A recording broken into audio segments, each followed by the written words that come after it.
I would like to call the February 7th, 2024 ad hoc committee meeting to order. Will the recording secretary please take roll? Kathleen Brown. Here. Danette Brown. Here.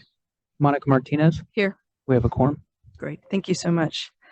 This afternoon, the ad hoc committee will interview candidates for the public member positions on the Committee of Credentials, as well as the alternates for the elementary teacher position. There are vacancies for 3 public member positions on the Committee of Credentials. The interviews will be conducted via Zoom. At the conclusion of the interview process, the ad hoc committee may select individuals to recommend to the commission for the appointment to the public member positions on the Committee of Credentials, and may also select individuals to recommend to the commission to serve as an alternate for the elementary teacher position. Any recommendations of this ad hoc committee will be presented to the commission for final action on Friday. We will now open for public comment. Members of the public who are attending the meeting at the commission office will need to submit a request to address the commission card to the meeting moderator. Individuals who join the meeting via teleconference, please notify the meeting moderator by clicking on the raise hand icon if participating through Zoom and pressing *9 if participating by phone. All right, so the public comment period is now open, and recording secretary, are there any public comments? We have no public comments. All right, great. Thank you so much. Okay, the public comment period for this item is now closed. Let's give it a second just in case. Okay. The following 3 interviews are for the public member positions on the Committee of Credentials. At the conclusion of the interviews, the ad hoc committee will deliberate on the qualifications of each of the applications.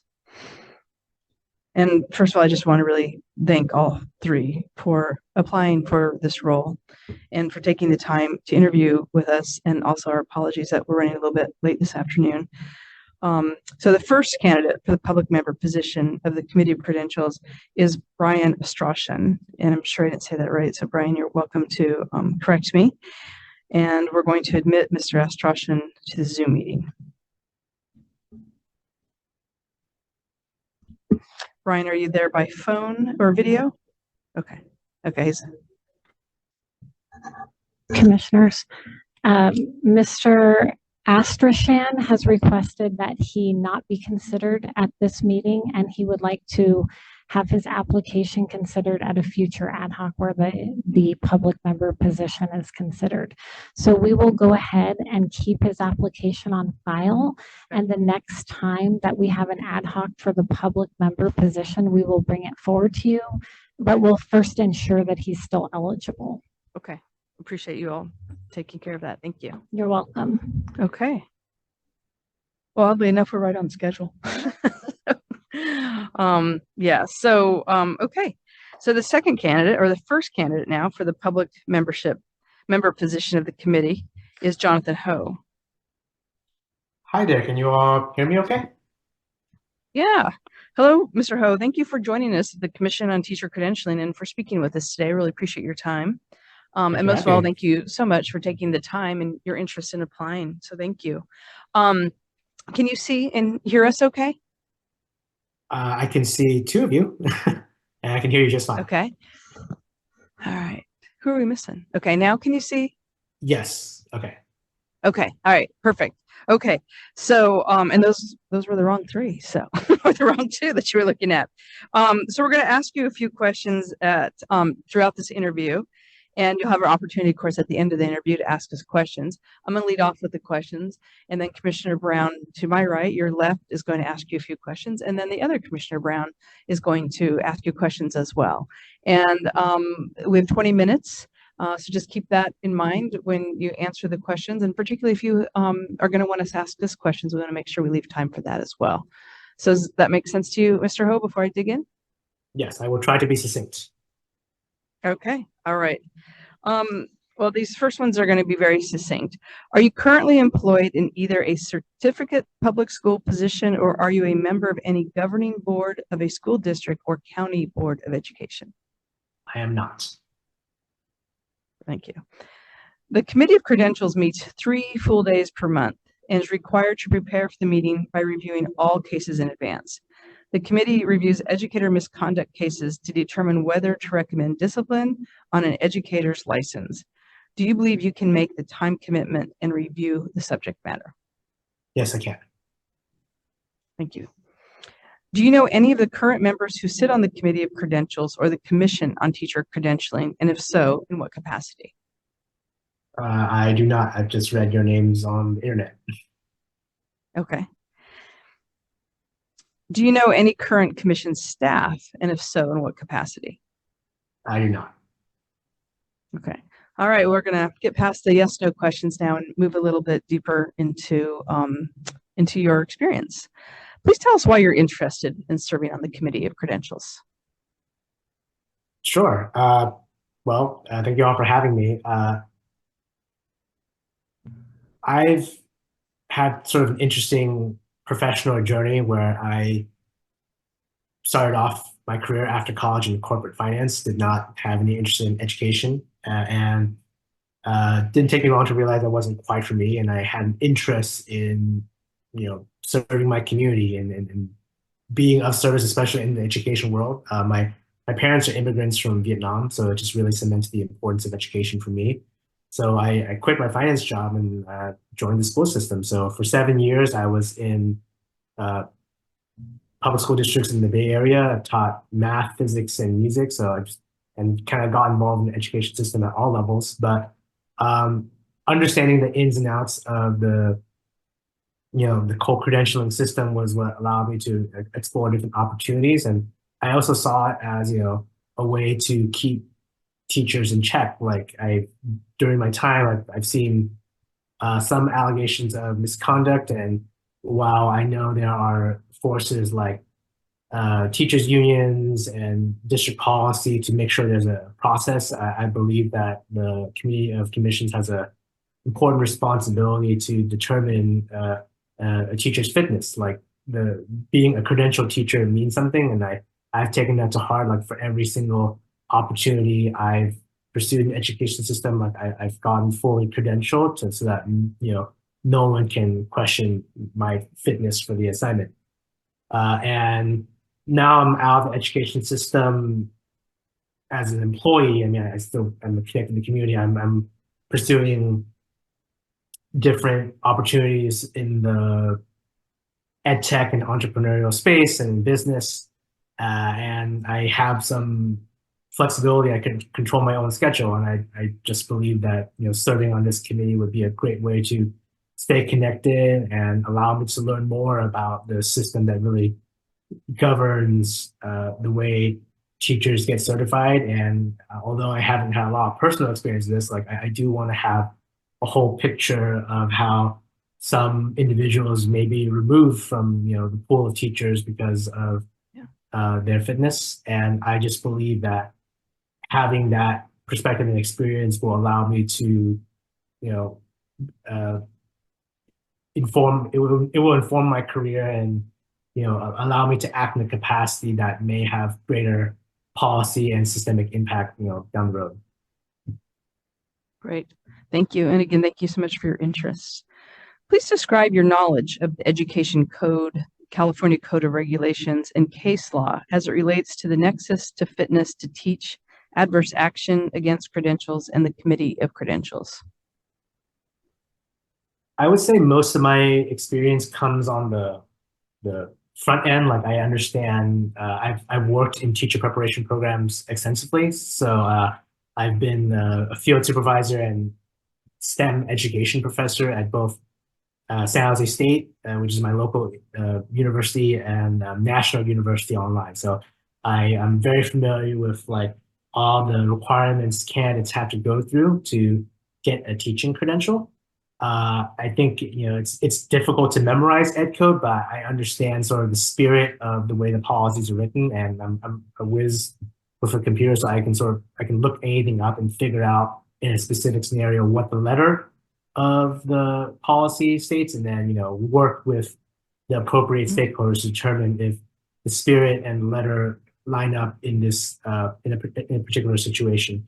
I also know that there are grounds for removing the teacher's credential. I mean, I'm sure you all see there is an exodus right now. There's some attrition challenges, and we need to make sure that students have teachers, and if teachers are going to prematurely end their contract, then we need to, even if we can't change that teacher's decision, we need to make the consequences clear so that there's a clear precedent. So I know that I've seen some districts release teachers from their contract, and that's probably a decision that needs to be reviewed.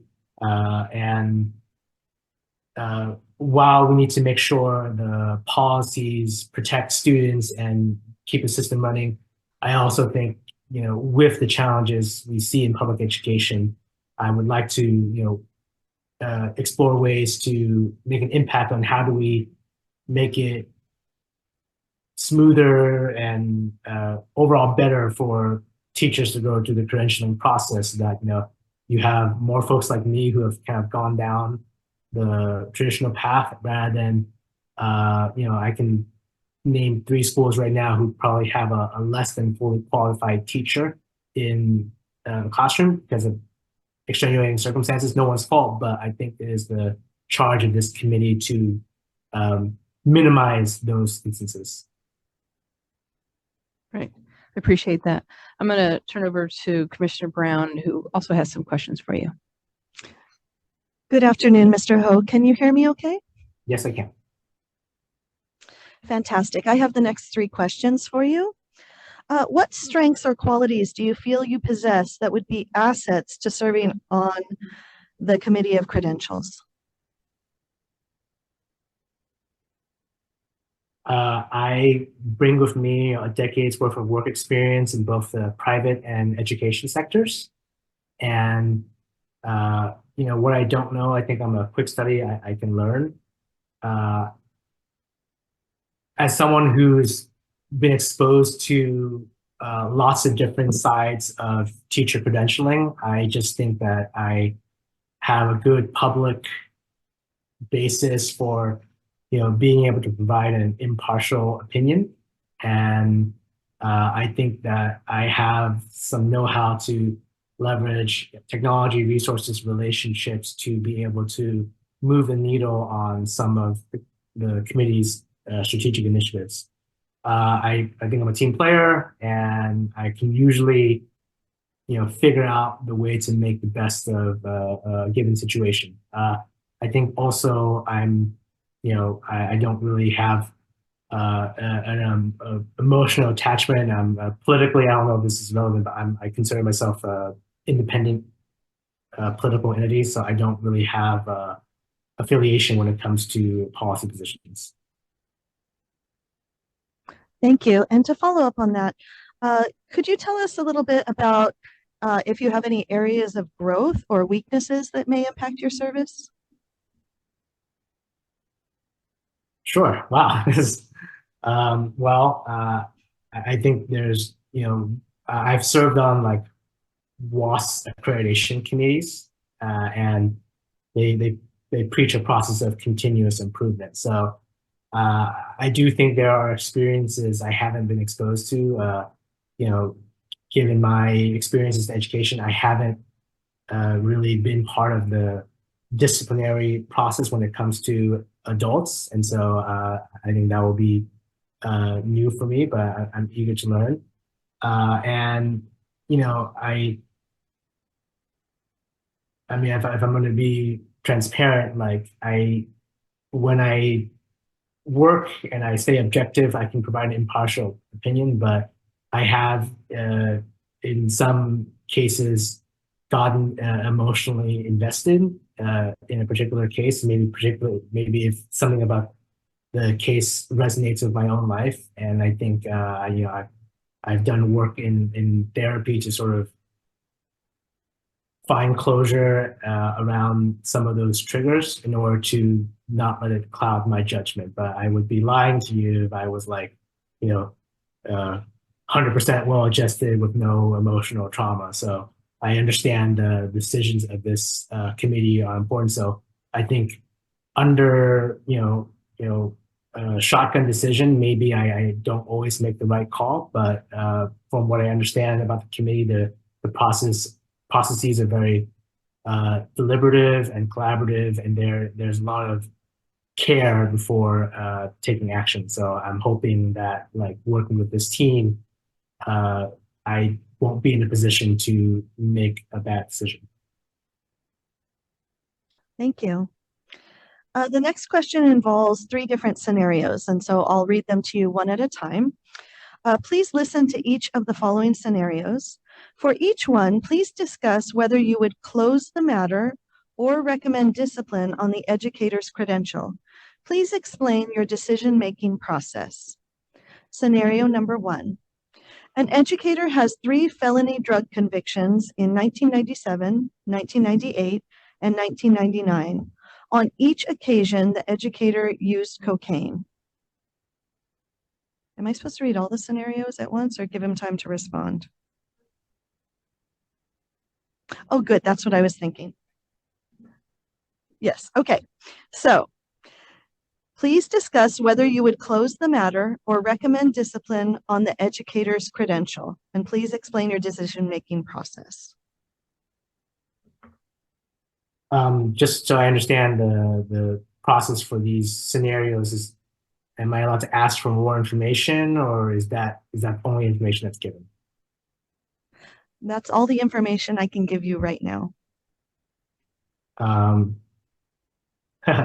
You know, I think we teach in schools for students to, gather as much information as possible before, making a decision. And certainly we, don't like to judge people's entire selves for, a specific set of actions. But I also understand that it's a charge of this committee to take actions based on, whatever information is there. So if it comes to the teacher's fitness and capacity to be to be a teacher, I think drug use is a big no-no. That's like pretty clear cut, I think, in ed code. So I would recommend the teacher for disciplinary action. Thank you. Scenario number 2. An educator learned that one of his high school female students spent the night at his male colleague's residence. The educator did not report this information to law enforcement. Can you please discuss whether you would close the matter or recommend discipline on the educator's credential, and please explain your decision-making process? Well, I'm surprised that, I guess thinking about the last situation, like these seem pretty cut and dry. Like, when you join as a certificated staff member, you actually, any staff member in the school, you're a mandated reporter. So failure to report has consequences. Now, whether the commission decides to never allow this teacher to teach again, or, there's administrative leave or leave without pay, like that has to be deliberated, and there's some circumstances, but ignoring this, closing it, I think would be in direct conflict with the mandated reporting requirements. I would recommend this teacher for disciplinary action. Thank you. And the last scenario, number 3. A male teacher appearing before the Committee of Credentials admits that he has taken one of his female students to the mall and purchased clothing for her, as well as provided her transportation outside of school. The educator and student have exchanged texts regarding the student's alleged troubled home life and dating life. The student's parents have submitted an affidavit to the Committee on Credentials complaining of the teacher's behavior. Please discuss whether you would close the matter or recommend discipline on the educator's credential, and explain your decision-making process.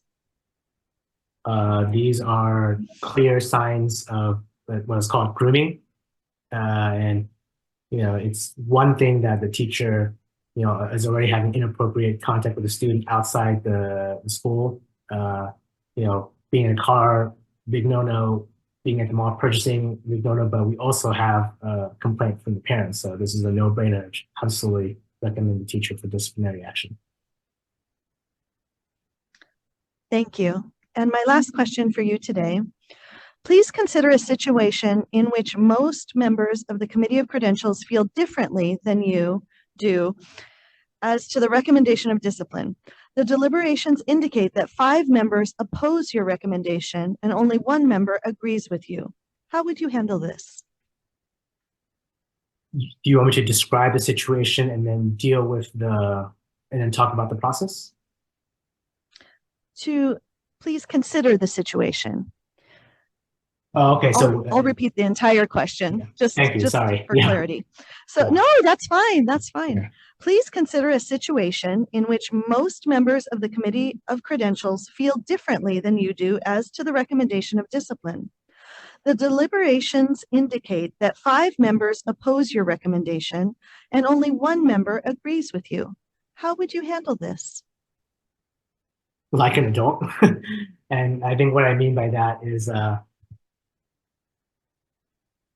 the 3 scenarios you illustrated earlier are pretty cut and dry. And if it was a situation like that, and for some reason, like this is the, what we call the hill I had to die on, then like, I would absolutely defend if for some reason there was some obvious piece of ed code that was overlooked. But my hunch is that in a situation where have disagreement 5-2, then we're in a gray area, which I imagine is what the committee gets a lot of. So I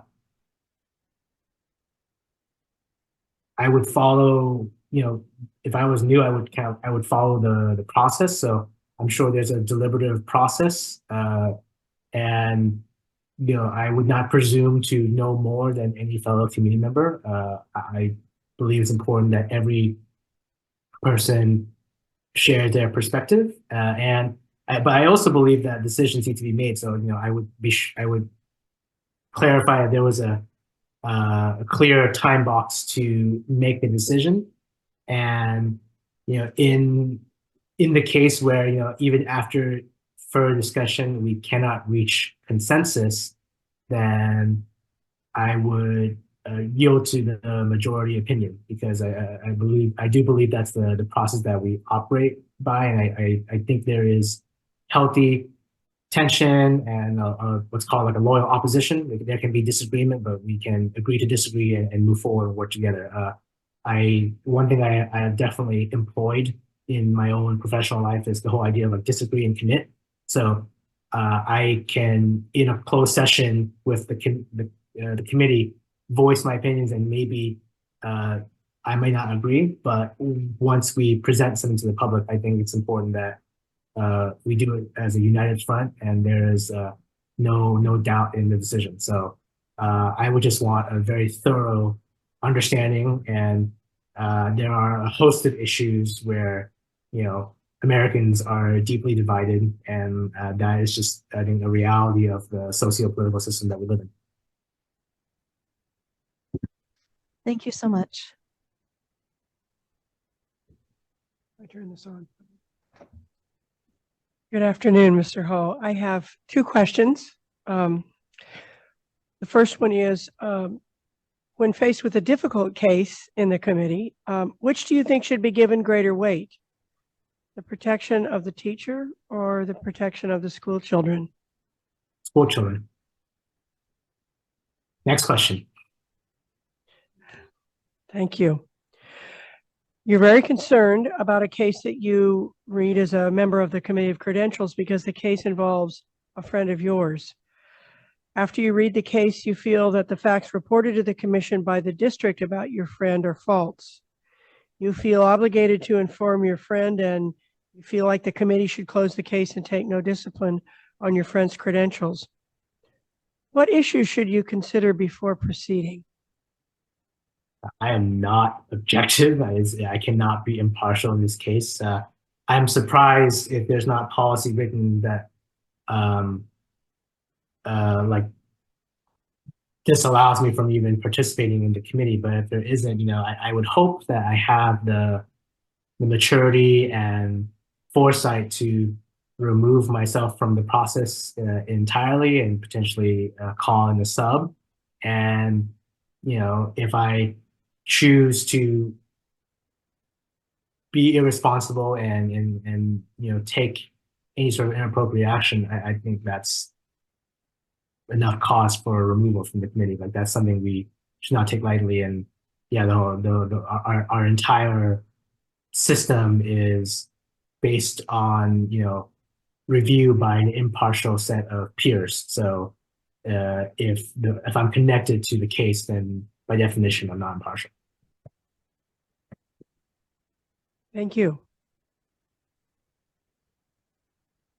Thank you so much, Mr. Ho, for those answers and for thoroughness. And I want to give you a chance to ask us questions. So do you have any questions for the panel?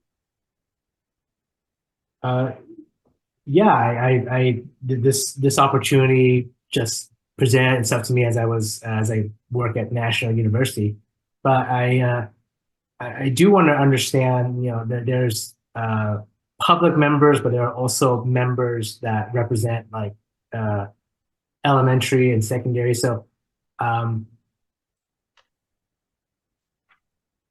the opinions are inherently different, and in some situations, some committee members might have a little bit more context. So how do you ensure a very equitable discussion given that everyone's backgrounds are so different? I think I think you almost answered the question a little bit in one of the other questions. It's about the process that the committee takes themselves, right? And so even as a commission, we have very different roles. Like I'm a public member, teacher, representative. And so it comes with me just valuing what they bring to the table and the expertise they provide, and then my perspective as well. We have higher ed folks on the committee. We have a guidance counselor. And so the commission is purposely diverse with different stakeholders. And it doesn't mean that one individual has more power or sway than the other. It is the fact that we can bring diverse opinions together and make decisions. And that would be the same for the Committee on Credentialing. Thank you for that. And I guess, Appreciate your question. And from the questions today, I'm assuming that the cases that get across this committee are ones that are not clear cut and dry and require a lot of deliberation, or do you have to handle even the most egregious infractions and clear-cut cases?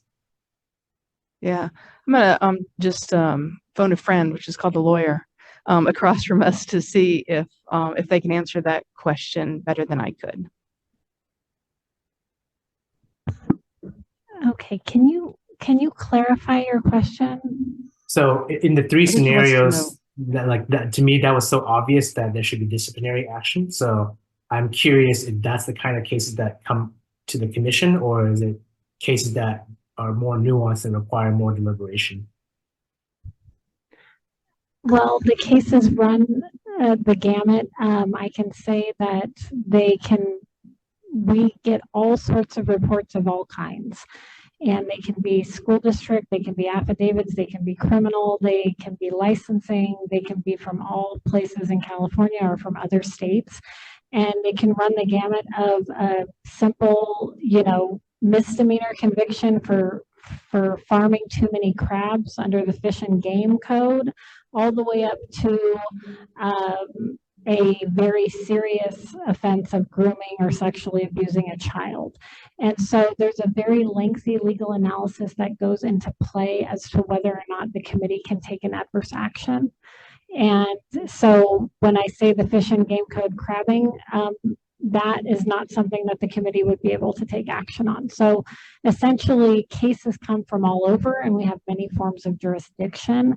However, there is a very long legal process of analysis that goes into whether or not the committee can actually recommend an adverse action. And so if you are appointed, you will be trained on that process. So hopefully that answers your question.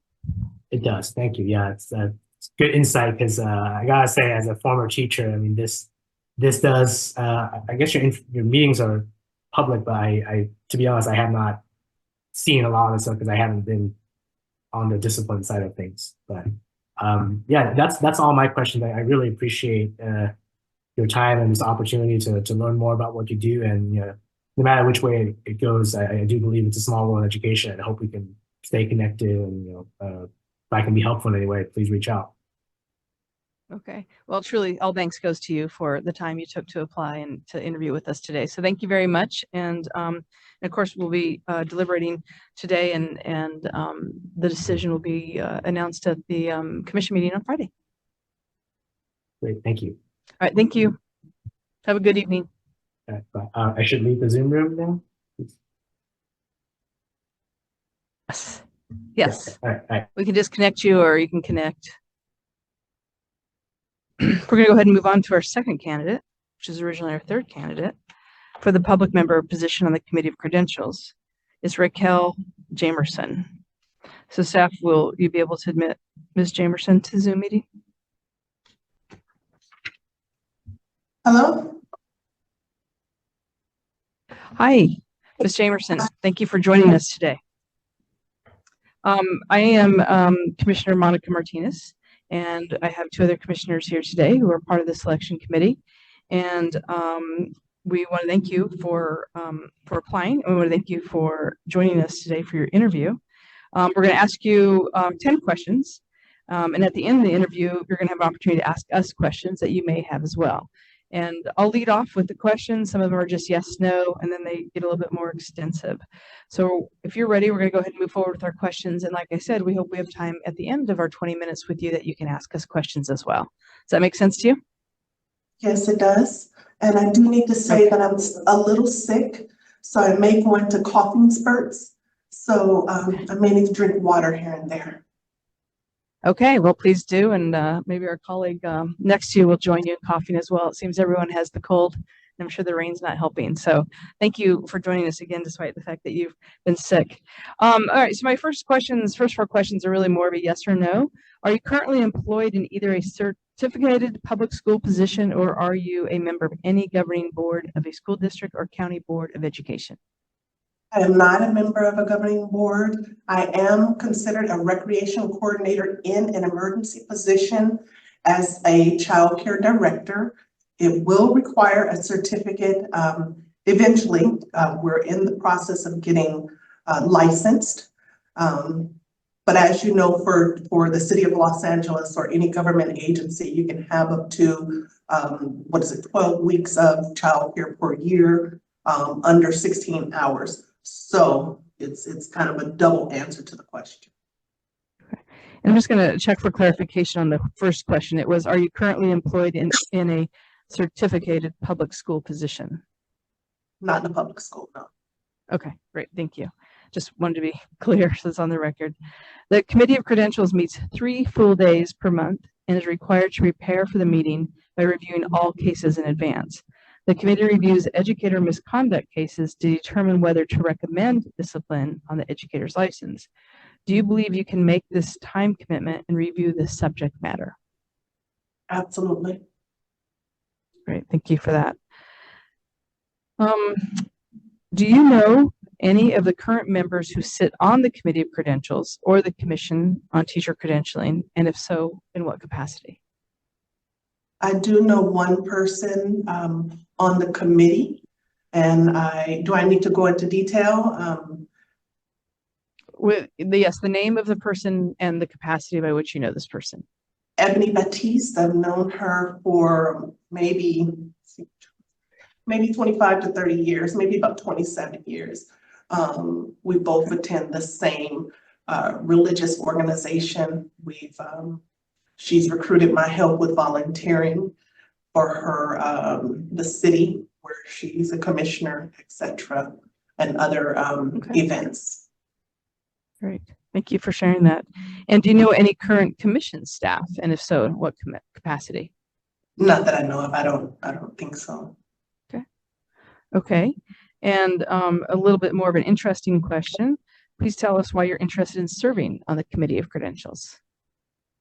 It came as a surprise that I was recommended and asked if I was interested. And when I read the information, I got the information on April 2nd of last year, and the application was due on the 3rd. So I read the information real quick, and I said, that would be interesting because I'm always doing things for children. Whatever capacity it is, I've worked with children from 0 to even 99 considered children. But so I think I bring a wide variety of experience and patience and love for children. So I want to see how I can help and how my experience will help children. Great, thank you. And please describe your knowledge of the Education Code, California Code of Regulations, and case law as it relates to the nexus to fitness to teach, adverse action against credentials, and the Committee of Credentials. I know a little bit.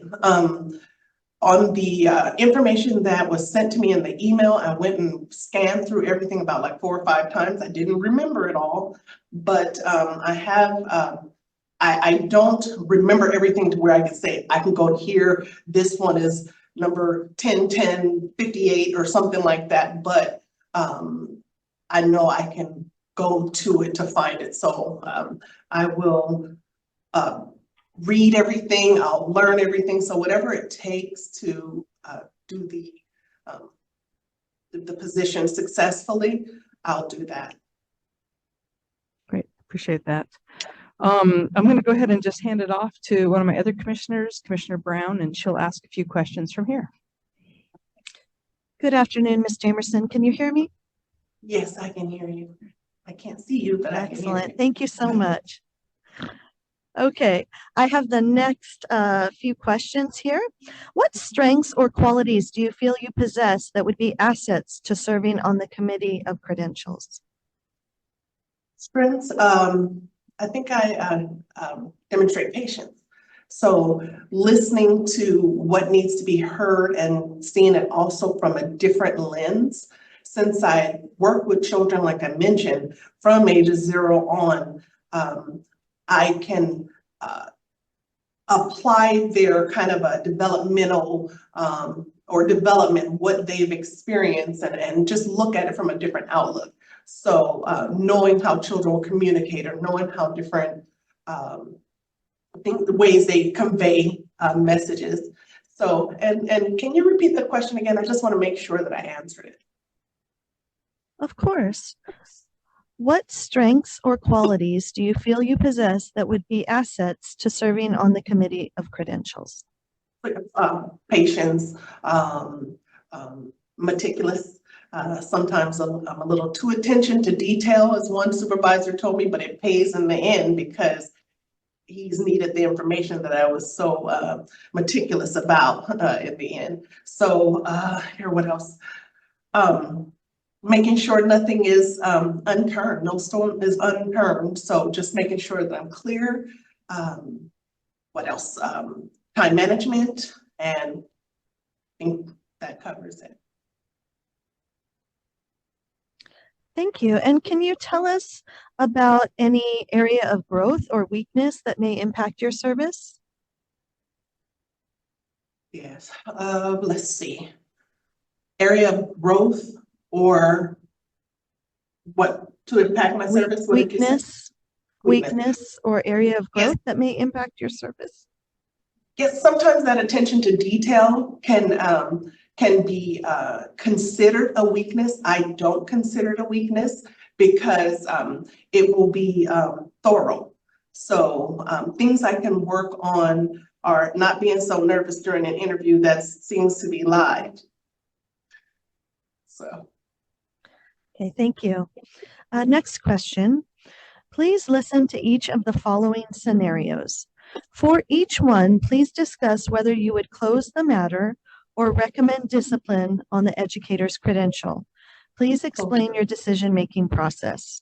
So I'm going to go through each scenario one at a time.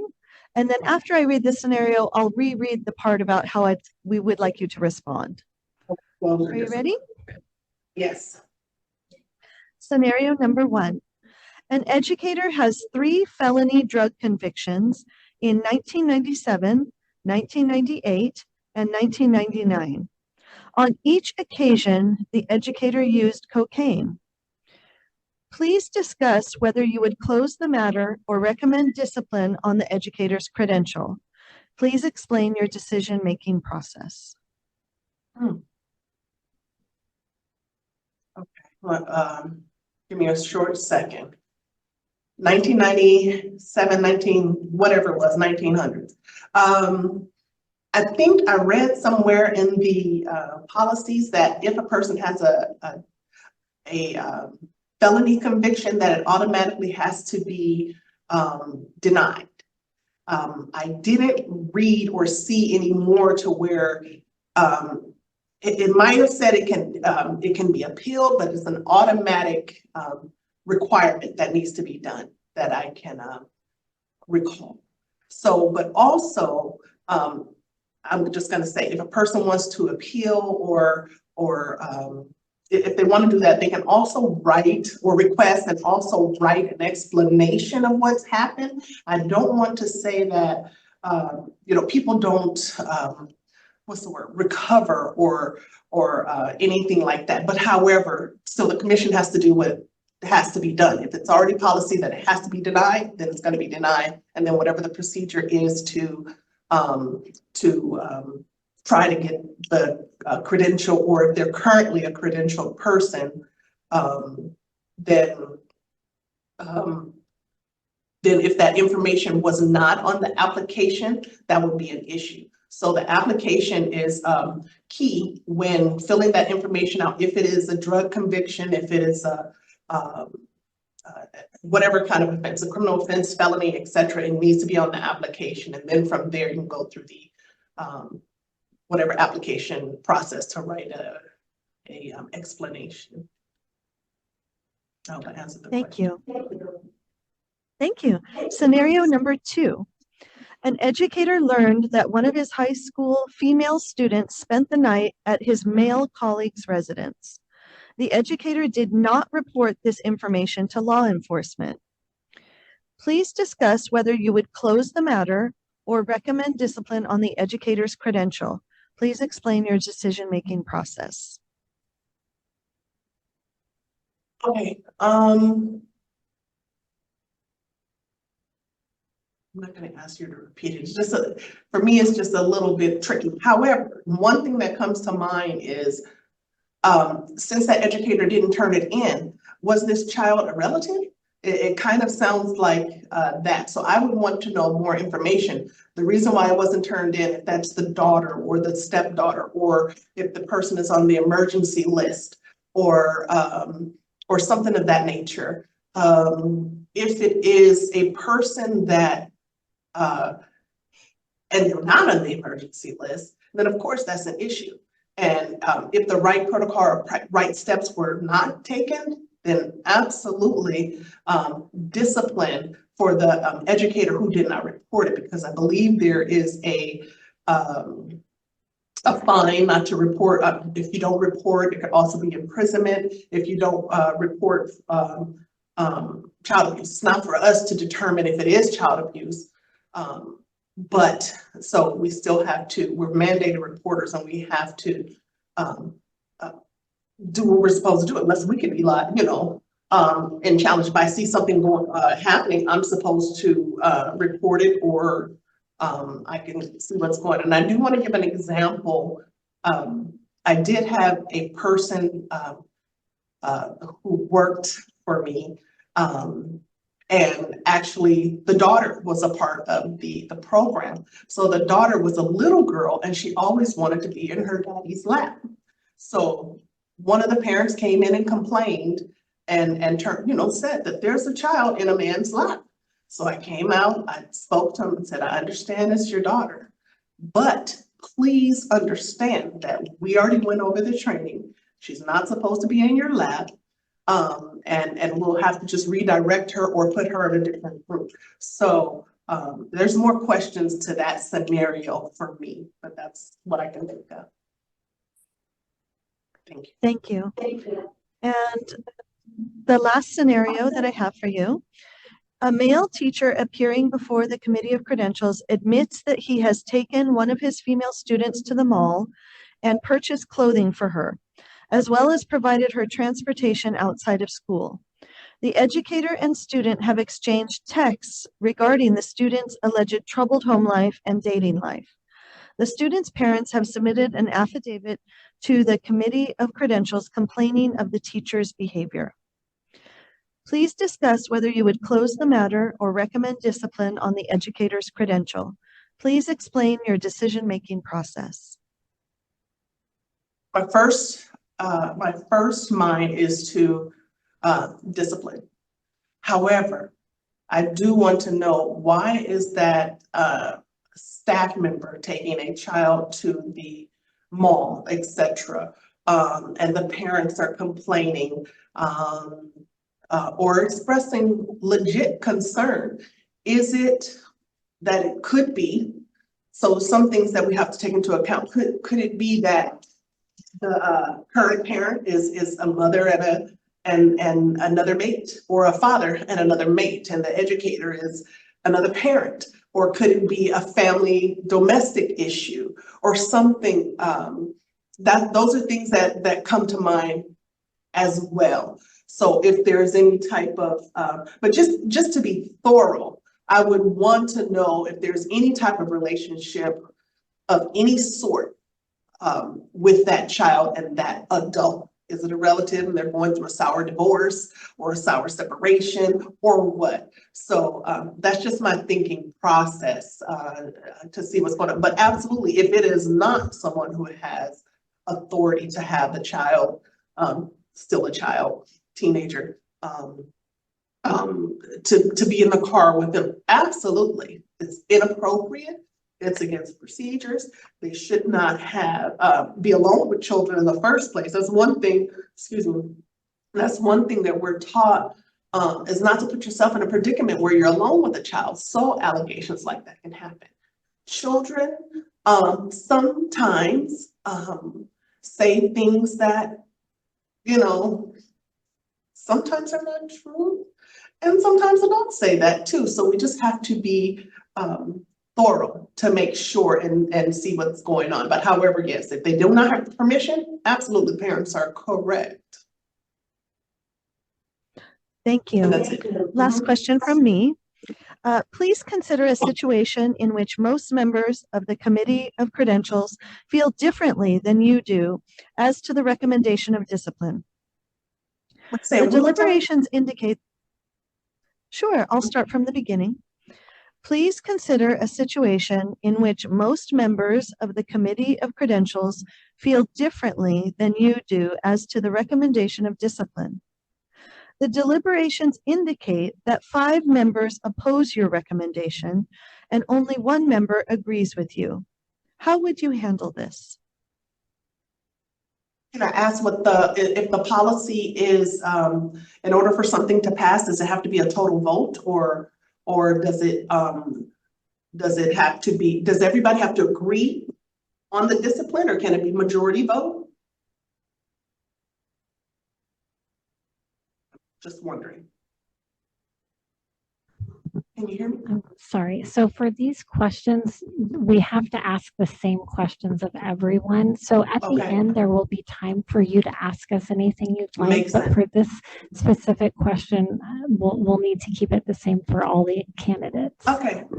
Thank you. So the question to me was a little bit, so I still would need to know the policy and what the policy is. However, if I don't believe that discipline should happen, according to all the facts that we have, according to the guidelines that we're following, the policies, the guidelines, the whatever the rules are that we're following, then I would stand firm by my decision. I'm not going to waver. I'm not going to change my answer because I was going to say, let me see, what's the word? Moses, Jesus, Muhammad, whoever wants to change. If it is, if that's the way it's supposed to be ruled, that's what we need to do. That's just my opinion. Thank you. I'm going to pass it off to my colleague. Good afternoon. I'm Catherine Brown, and I have the last 2 questions for you. The first one is, when faced with a difficult case in the committee, which do you think should be given greater weight? The protection of the teacher or the protection of the children? It would absolutely be the protection of the children. I think excuse me, I'm starting to get a little nasally. I believe that, I advocate for children. Okay, so I already do that, but I believe the commissions, and the committees, main agenda is to make sure that, educators are well equipped to teach and to provide, what needs to be provided to children. So it would be the children in mind. So that's it. Thank you. Okay. So the final question is, you're very concerned about a case that you read as a member of the Committee of Credentials because the case involves a close friend of yours. After you read the case, you feel that the facts reported to the commission by the district about your friend are false. You feel obligated to inform your friend, and you feel the committee should close the case and take no discipline on your friend's credentials. What issues should you consider before proceeding? Well, my opinion might be skewed a little bit. So even though, I would do my best and not be, swayed by if it's a friend or a child or whoever, my child or whoever, my cousin, my mother, whoever, if it wasn't right, it wasn't right. However, I do need to bring up that it may be viewed that I have I can't even think of the word, a bias or some type. And I would ask that I be, I can't even think of the word, is it rescinded from the case? I can't think of it. That I would be recused from the case. However, if needed, then I would still do what needs to be done with the information that is provided. But I would ask that I be excused, just in case, just to make sure that that isn't an issue later to say, oh, this person had a, well, you said a good friend. So I may have missed some facts or something like that. So not everybody can do that, but I should be able to, but whatever needed to do. Thank you. Mhm. That concludes our questions. Ms. Jamerson, do you have any questions for us? Yes, thank you for the opportunity. I truly appreciate it.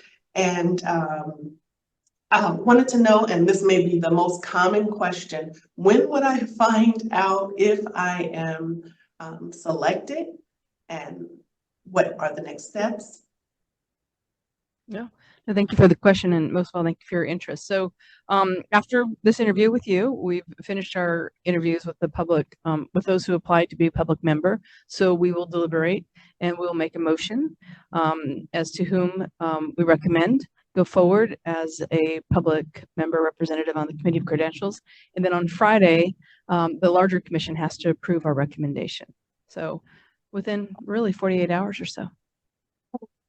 And within 48 hours, when would a person be expected to start to participate? Training, etc. Training and show up. Right. I'm going to ask Vanessa, who you heard from before, about that timeline. Great question. So the individuals who are appointed will need to start their training in March. We actually have a committee meeting next week, but because the commission week is backed right up to the edge of that, there won't be time to conduct training and do fingerprinting and the oaths and all of the things that have to be done before that meeting. So the March meeting will be the first meeting. And that week, let me actually look and see what week that is on my calendar. That is March 13th through the 15th. That will be the first meeting that any appointees will have to attend, and they will need to be available all day on the 12th for training and part of the day on the 11th. So basically that full week of March. Okay, and then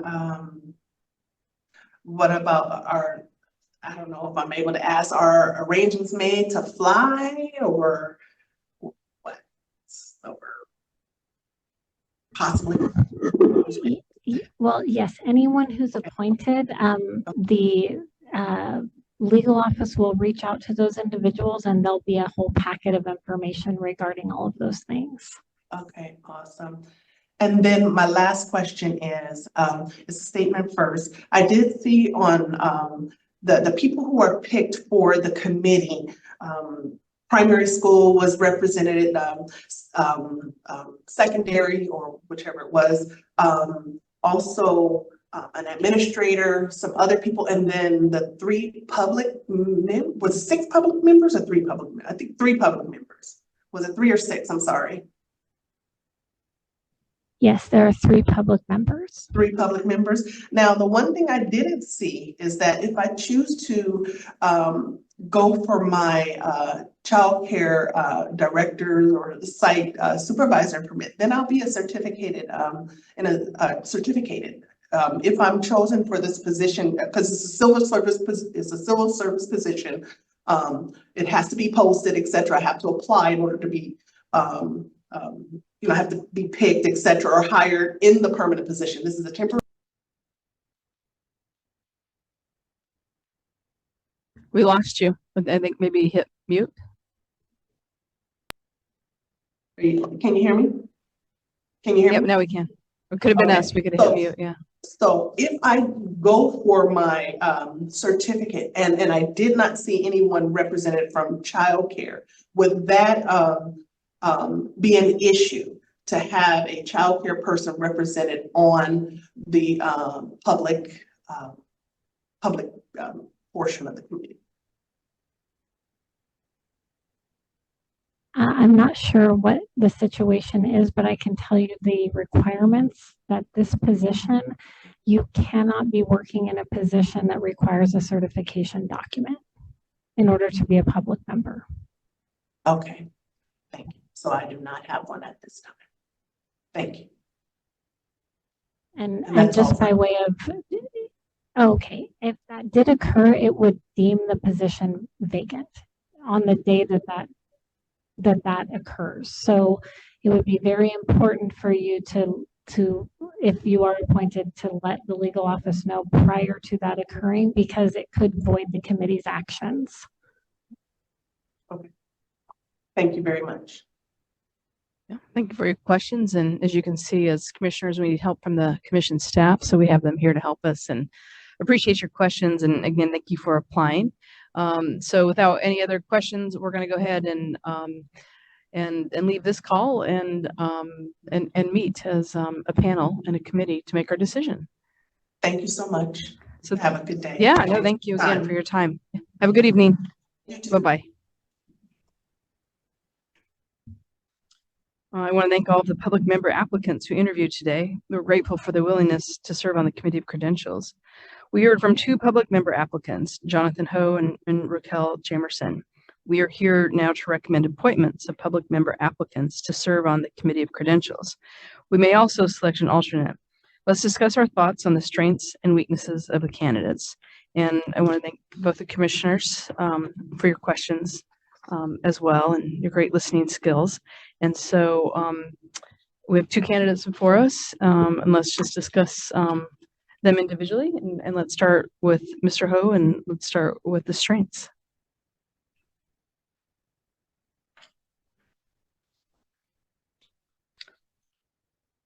I'll kick us off. I thought Mr. Ho really understood the value and the role of holding a license as a public school teacher, and understood not only the credentialing process from a perspective of getting a new credential, but also when it came to discipline, and also has seemed to look at his schedule and recognizes he has the flexibility to be able to take on a role like this.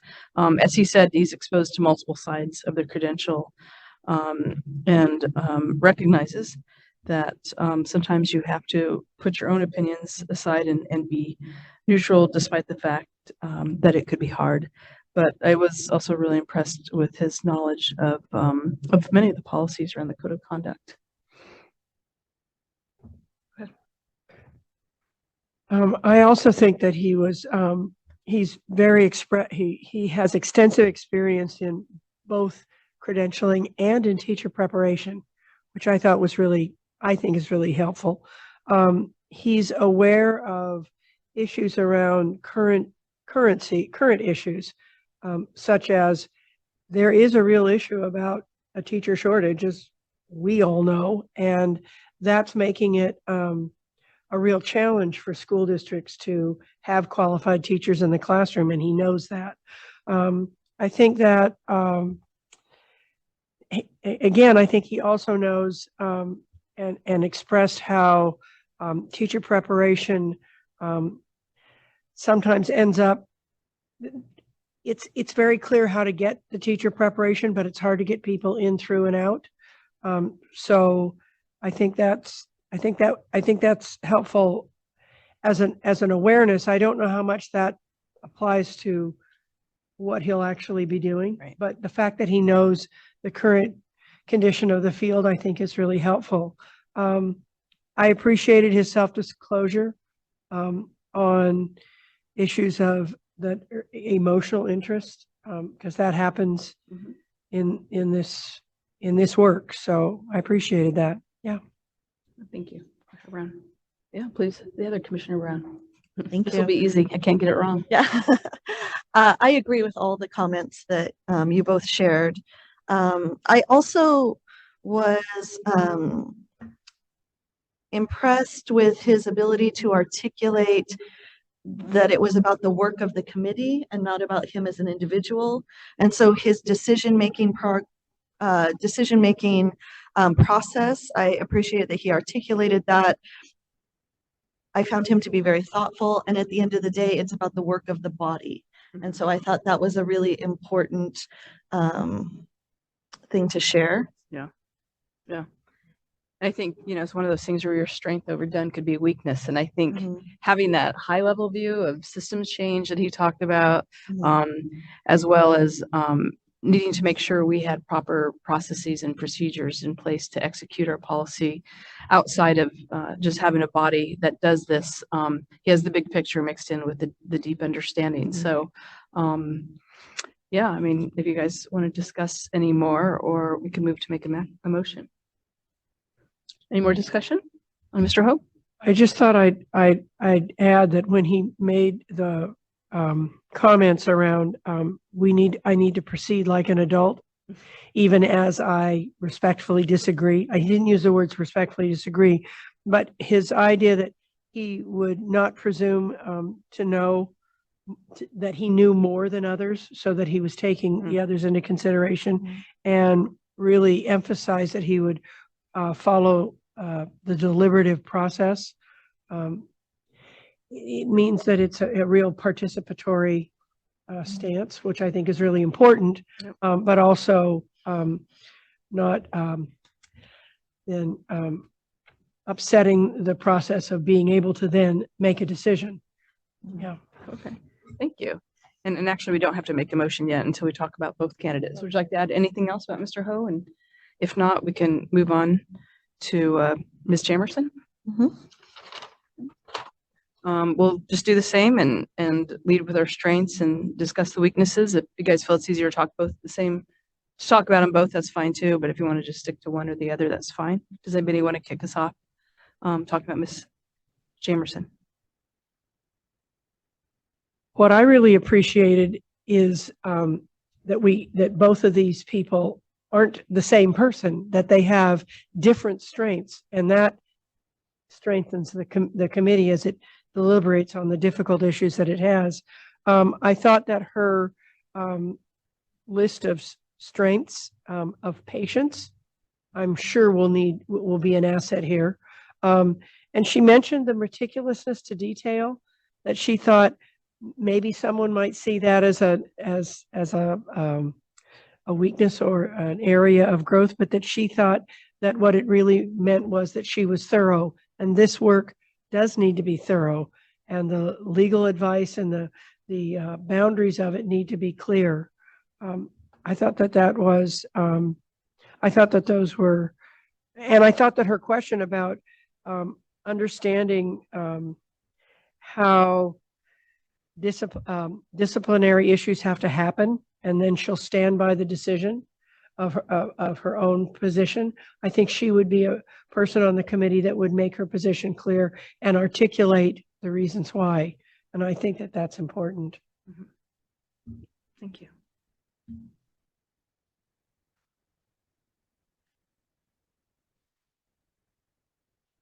What I observed about Ms. Jamerson was just her passion, you know, for children and for the well-being of children. And I also felt like I observed like her empathy for individuals at large. And I think she always kind of saw the larger contextual issues that could be happening and just didn't make assumptions. Like when we provided the scenarios, it also could be very challenging sometimes, though you want to consider all the contextual issues, and sometimes we have to deal with the code.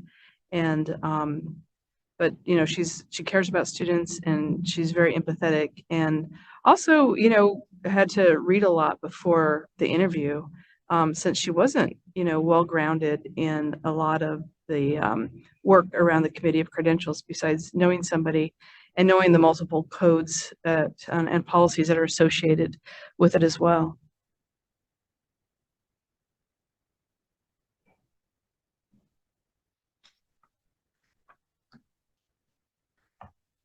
Well, knowing that we have more interviews to conduct for. I actually have a question on this, and I don't know if that's, I'll ask it and then you can say whether or not it's allowed.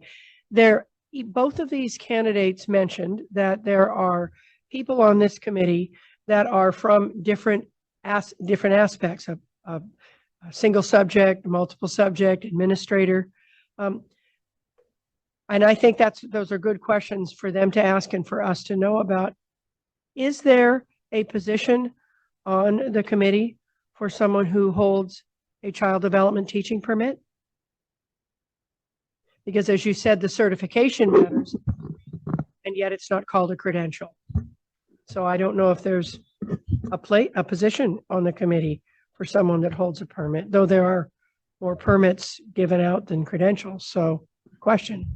So it's not the credential that defines the position. So essentially the statute defines the position by any credential, and in Ed Code, actually a child development permit is a credential in Ed Code. So Ed Code defines any permit, and I'm giving legal advice here, and I don't usually do this in general session, but I'm just repeating what's in the statute. Essentially, any permit, a certificate of clearance, any emergency permit like a 30-day sub, a credential, the typical ones, your single subject, your multi-subject, all of those in Ed Code are a credential. And so the child development permit itself isn't necessarily relevant to what the statute says. So the statute says we have 7 members. So we have the member that we're talking about here for this position is someone who is serving in an elementary classroom. And so with this whole PK through 3 thing going on, it's very difficult to say what type of credential is going to be allowed for this type of position. So the child development one probably would not be a person who is teaching in a public elementary classroom in the sense that this statute says. Usually they're teaching like preschool in a separate place from the K through 6 environment. But we have the new credential that's being contemplated for PK to 3. And so with that, we're not sure who's going to be allowed to teach in the public elementary school. So it's not the credential that's going to define this for us. The statute says if you're teaching in a public elementary school classroom with a credential, and it requires a credential, which is any type of certification that we give, you can't be a public member. I don't know if that answers your question. Well, it confuses it because what you're saying is if they're in a state public school, and yet the California state preschools don't count as public schools, right? So they're not considered elementary. I just wanted to know, I mean, that was a good question she had. Am I applying for this position, but I'm also applying to become a supervisor of a California state preschool. And that would be a I don't know legal what the answer analysis. is. We would have to conduct a legal analysis. So what we do in those cases Yeah. is we request the duty statement from their HR office, and we actually do a screening and assess whether they're eligible. That's why I'm saying If if they're working any- in a place that has an HR office. I would hope they would have a duty statement for their job, but yes, we can't answer that in the abstract, but we would on a case by case basis be assessing their eligibility in accordance with the statute. Yeah. And actually, Thanks. yeah. One thing that thank you for asking that question, first of all, because that was hard for all of us, I think, to understand. And also, I did comment about the strength of Mr. Ho and that I thought he would have time for this. And I think I did wonder for Miss Emerson if she would have time if she's going to be working on a credential, given that this is a meeting 3 days a month and then a lot of cases to read. And so, as we talk about strengths and weaknesses, I think it was a challenge for her to have the time. It could be. It depends on if she's already qualified for the permit. It just hasn't been evaluated yet. The piece would be anybody on this committee needs to have enough time to do this work. If you're an elementary school teacher, you're going to have to make sure that your elementary school let you off work 3 days a month, right? Or whatever it is. Right. We can't assume that it's going to be, let's not assume it's a bigger challenge. She already knew, she already knows this. I'm just saying she knows what and said, yes, I'll have that time.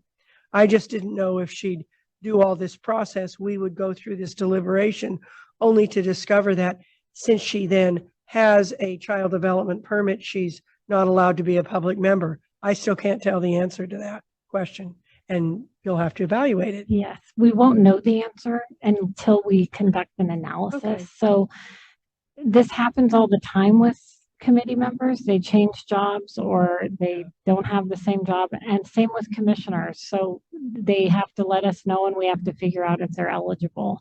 So for right now, we know that she is eligible, though. That's what we can tell you. Right. Yeah. Appreciate that. Yeah. We know what we know in front of us. So, well, again, moving on. Yeah, please. No, we do not have to move on. I just wanted to mention one thing that has given me a little bit of pause is that Ms. Jamerson did list that her strengths were patience and listening. But on her response to question number 9, where there were that was the question where this many people disagree with you on the committee, I didn't find that her answer reflected patience or listening in that concrete example. So I found that a little bit curious because she said that she would commit to her decision and not be swayed by all of those people she cited. Yeah. So while she said it was her strength, I didn't hear that in her answer to that. I think that's one of the reasons why she asked the policy on voting.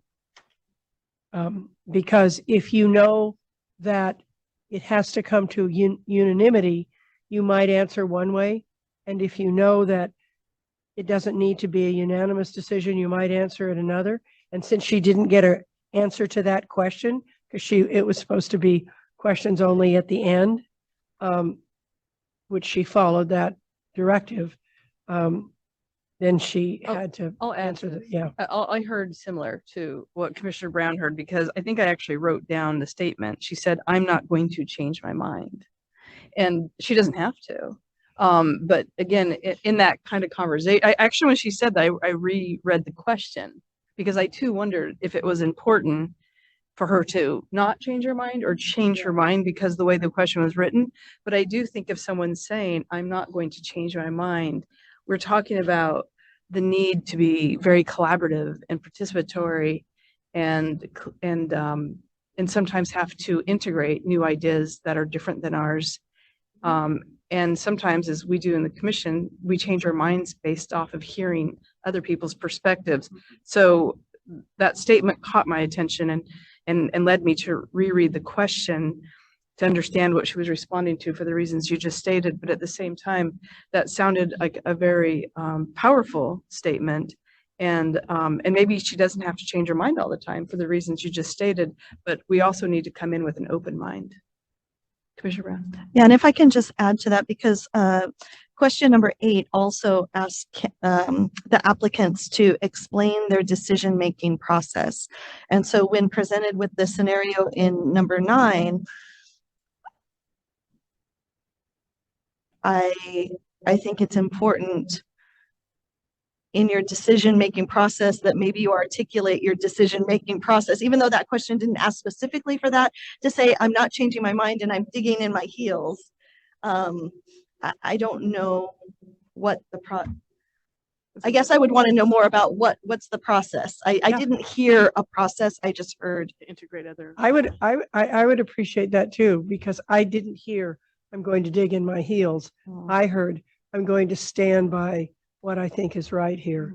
So I guess you hear it differently in different ways. Right. And I'd like to consider both. Okay. Well, with that, any other comments? Okay. Yeah, no, thank you. Do I have a motion for the selection of public members by Commissioner?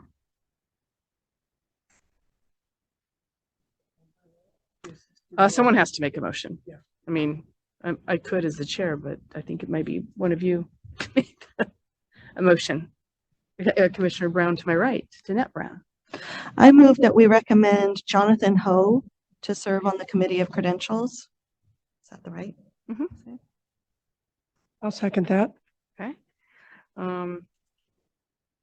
Will the recording secretary please take the roll call vote? Or do we do it We differently? second? Oh, we don't? Oh. Oh, that's true. Do I have a second? Yes. Okay, right. There's just us.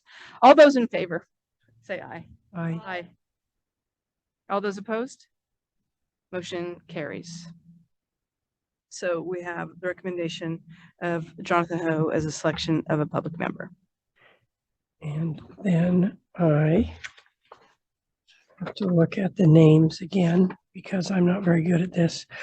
I'd like to make a motion to recommend Raquel Jamerson as a member, as a public member. I don't think it's going to be seconded. What do we do if it's? And the motion Okay. fails. Okay, the motion to recommend Ms. Jamerson has failed, and we will go ahead and make a recommendation to the commission of Jonathan Ho to select him as a public member. Thank you, everybody, for the deliberation, and thank you, commission staff, for the answers that we don't know enough to be able to provide, so thank you. We're going to move on to our elementary teacher alternate interviews. The following 2 interviews are for alternates for the elementary teacher position on the Committee of Credentials. At the conclusion of the interviews, just like what we did now, the ad hoc committee will deliberate on the qualifications of each of these applicants. The first candidate for the alternate for the elementary teacher position on the Committee of Credentials is Florence Flesh. So is she available by Zoom? Okay. And I apologize for us being 10 minutes late.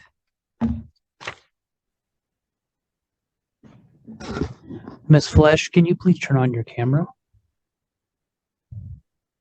All right, there you are. Thank you. Sorry. Thank you. Thank you. Hello, Ms. Flesh. Thank you for joining us. I'm Commissioner Martinez, and I'm chairing the ad hoc committee where we're selecting the elementary teacher alternate person for today. Thank you for joining us and speaking with us. We're going to ask you a few questions that we're going to divide up amongst the 3 of us. And at the end of the interview, you'll have an opportunity to ask us questions as well. And so first of all, I want to give my apologies that we're so late in contacting you. And again, just want to thank you for applying for the role and for taking the time to participate in the interview today. So you've already been very generous with your time and your interest. So thank you for that. I'm going to start off with about 6 questions. 4 of them are a yes/no question of sorts, and then the questions will get a little bit more extensive and ask more about you. Okay, so we're going to get ready to get started. Is that good with you? Yeah, of course, yes. All right, and you can see us and hear us. Yes. Okay. Mhm. All right, perfect. Thank you. All right, are you currently a full-time certificated classroom teacher in a public elementary school with not less than 5 years of classroom experience? Yes, correct. I have taught since 1997, so I have 20 some years of teaching experience in a public Thank you school. so much. Yep. Okay, thank you. The Committee of Credentials meets 3 full days per month and is required to prepare for the meeting by reviewing all cases in advance. The committee reviews educator misconduct cases to determine whether to recommend discipline on the educator's license. Do you believe you can make this time commitment and review this subject matter? Yes, I can do that. Okay, great, thank you. Do you know any of the current members who sit on the Committee of Credentials or the Commission on Teacher Credentialing? No, I do not. Okay, thank you. And do you know any of the commission staff? No, I do not. Okay. We'll move into bigger questions and yes, no. So Okay. our first question, please tell us why you're interested in serving on the Committee of Credentials. This is very interesting because I was doing some research on Commission on Teacher Credentialing, and there's a PSD that's sent to me every week since I would say 7 months ago, because I just started teaching transitional kindergarten. And so I wanted to know the early childhood because I fall in love with early childhood. So I wanted to follow up on what is happening in the state level. So then I was reading all the all the jobs that were out there, like such as like Pearson Review and all this stuff. So, oh, this is very cool. There's such a thing called Committee for Credentials, and I thought this was like this is a new thing. I just never knew there was such a thing, and so I thought I would like to apply to see what is it like. It's based on interest, like it's I been teaching for so long, and I felt like I would like to expand my horizons, aside from being a teacher, and I wanted to see what is it like basically, and serve as a board, kind of like a board, a committee, and provide some feedback because I feel like I've been in education so long, and I have served in different capacities in teaching or program specialist or teaching at university and things like that. It's not, well, this is really cool. And it doesn't require, like a lot of work, only a few times a year. So I thought that would be very interesting for me to learn about what this is all about, basically. And I did a lot of reading on the policy, the manual, the policy already, and learn a lot about the California teacher credentialing. And so it's just based on my own interest. Okay, that I thank you. applied. Thank you for Mhm. that answer. Yeah. Please describe your knowledge of the Education Code, California Code of Regulations, and case law as it relates to the nexus to fitness to teach, adverse action against credentials, and the Committee of Credentials. So basically, the based on what my reading, what I learned from based on reading is the committee's job is to make sure that the public, basically to gain the public's trust or public's confidence for the California teacher credentialing, and to be sure that the teachers are fit to teach, and making sure they are morally fit, making sure they professionally, conduct themselves in a day-to-day basis when working with students. So if I can just make it real short like that. Basically making sure that students are receive an education that is well trusted by the public, and making sure that our teachers, our educators are what's the word I want to say, that are excellence. Basically, we want to provide excellent education services for our children in a public school. All right, thank you so much. I'm going to now have my colleagues ask you some questions as well. I'm going to move to Commissioner Brown over here. Good afternoon, Ms. Flesh. What strengths or qualities do you feel you possess that would be assets in serving on the Committee of Credentials? My asset would be my years of experience in the public school. And I also have some experience in private school as well. I taught overseas. I taught in American schools, in Hong Kong. So I was able to like compare like what public schools like and versus, what private schools like. And also the experience I have working, preparing teachers, prepare a student to become school to prepare them to be student teachers. And so with that, I felt like I been in that working with teachers, interacting with teachers on a daily basis, working in the education field for a long time. And I do, we have to renew our credential. We have seen experience with teacher have been fired. Teacher did not get fired based on certain things, say some people say, well, the person should be fired. So there are a lot of things that have happened over the 20-some years in the education field. And I also have a friend that lost his credential based on misconduct. So so that's why I wanted to see, wow, this is really cool, get to see how each scenario may be different. We can investigate and see how a person's conduct can affect his or her future career, educational career. So I would say based on my own personal experience in the public school settings, and I've been teaching in different schools and interacting with different teachers and working with teachers and administrators, of course, and that would say prepare me for this position, I guess. Thank you. And what weaknesses or areas of growth may impact your service? My weaknesses and my weaknesses and areas of growth. Let me Or see. a weakness or area of growth? I would say this is my may first time impact doing your this. service? It's all new to me. I would say that would be an area because, everybody starts with the first time, right? Like if we want to be a teacher, you never taught before. So you have the first time, you have to give that opportunity for the person to learn and to grow, I would say.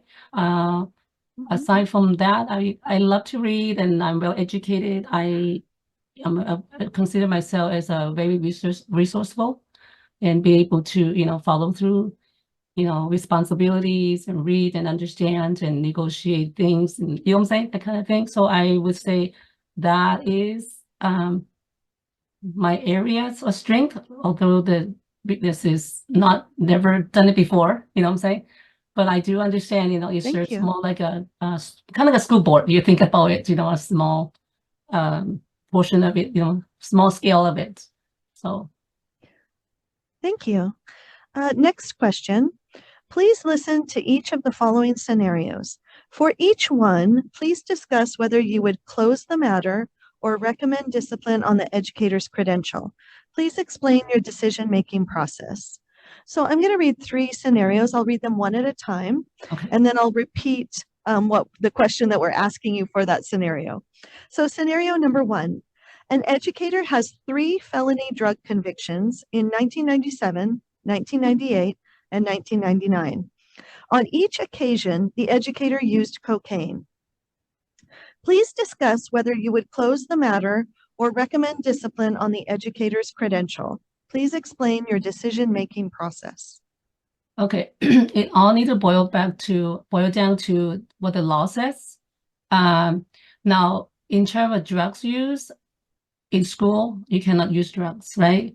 And if it's outside of the school, it depends on what kind of. Oh, you said felony, huh? If it's a felony, no, it's a no. It's a no. It's a misconduct. Sorry. So if every time you're against the law, you did something that is not appropriate, by law you will not be able to do your job as a teacher. Thank you. Moving on to scenario number 2. An educator learned that one of his high school female students spent the night at his male colleague's residence. The educator did not report this information to law enforcement. Please discuss whether you would close the matter or recommend discipline on the educator's credential. Please explain your decision-making process. Is this student 18 years or older? An adult? Because their students are in adult It school. says high school female students. High school female student sounds like not 18 years or of age or above. So spend a night at a teacher's house. Get kind of some kind of suspicious. What do they do? Like, what do you have more background to spend a night there without the parental consent? I feel like I need a lot of information on that. Like, I cannot just say spend a night there without knowing the age, without knowing the parents' consent, written consent. I would say that needs to be discussed among the committee. I cannot really make a decision myself, of course, you know what I'm saying? We all have to discuss. I feel like that more information need to be discussed to further investigate. We cannot just say because she spent the night at a teacher's house that automatically is a felony or I need more information. I need to know the relationship that teacher and the student have. I need to know the relationship with the family and the teacher. Do they have any parental consent and the age of the child? Thank you. On to scenario number 3. A male teacher appearing before the Committee of Credentials admits that he has taken one of his female students to the mall and purchased clothing for her, as well as provided her transportation outside of school. The educator and student have exchanged texts regarding the student's alleged troubled home life and dating life. The student's parents have submitted an affidavit to the Committee of Credentials complaining of the teacher's behavior. Please discuss whether you would close the matter or recommend discipline on the educator's credential. Please explain your decision-making process. First of all, the teacher should not have done that.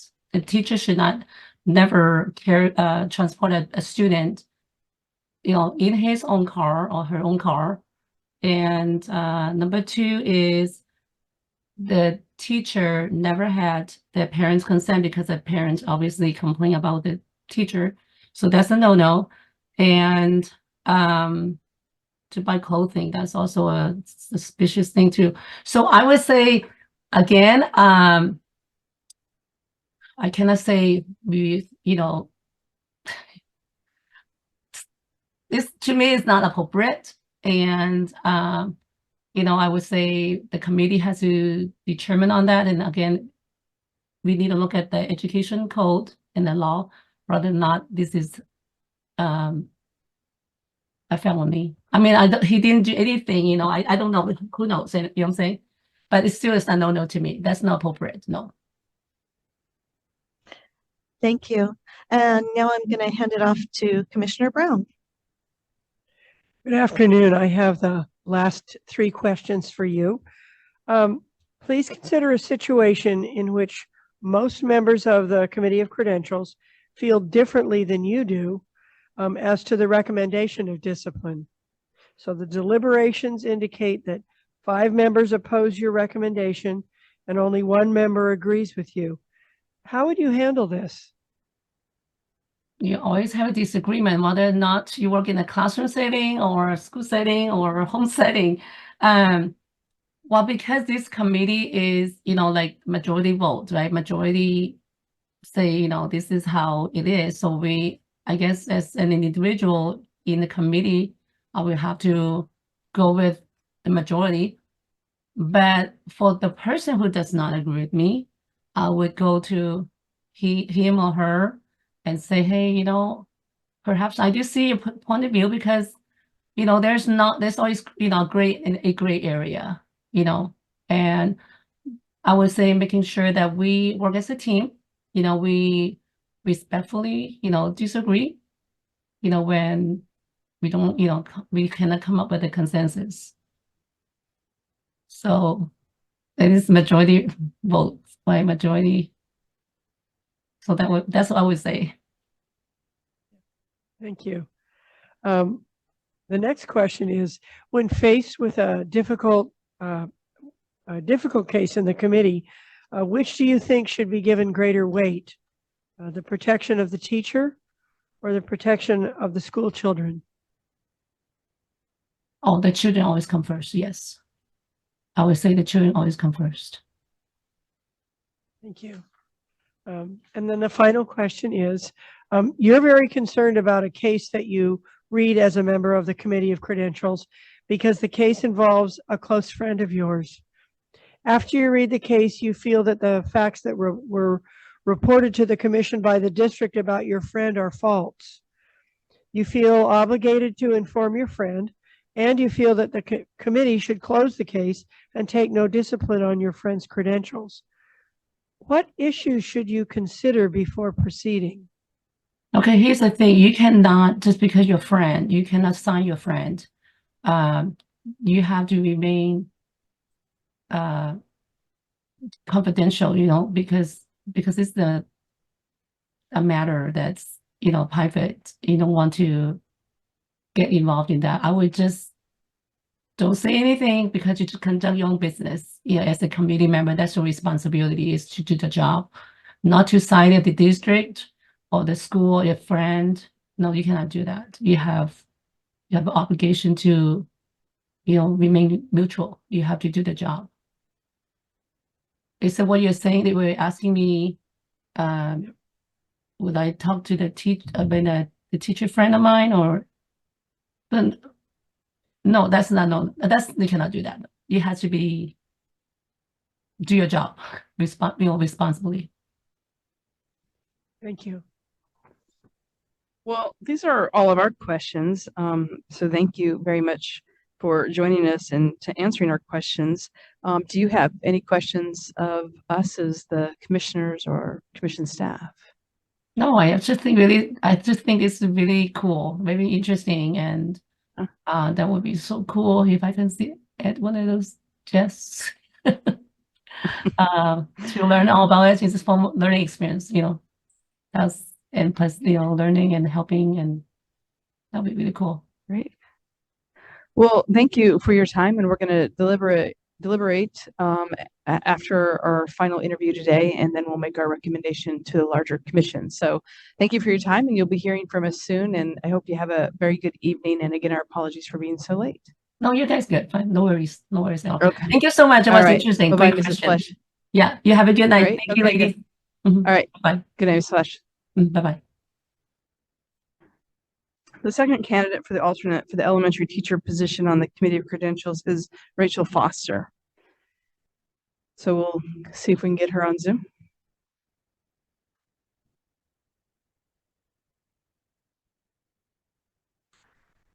Hi there. Okay, so I think this is Rachel Foster. Okay, you're on mute, or either we have you muted. No, sorry, my apologies. Okay. All right. Well, I'm glad that you can hear us and we can hear you clearly right now. So, thank you for joining us at the Commission on Teacher Credentialing today and for speaking with us today, but most of all for applying and for your interest. We're going to ask you about 10 questions today, and at the end of the interview, you have an opportunity to ask us questions as well. And I also want to apologize for calling you later than we anticipated. So not only thank you for applying, but thank you for your patience today. So we've divided up the questions amongst the three of us, and I'm going to lead off with about 6 questions. Some of them are just yes, no, and then we'll kind of gradually get into deeper questions. So if you're ready, I'll begin. What do you think, Ms. Foster? Are you ready? I'm going to be as ready as I can, to truth be told. Okay.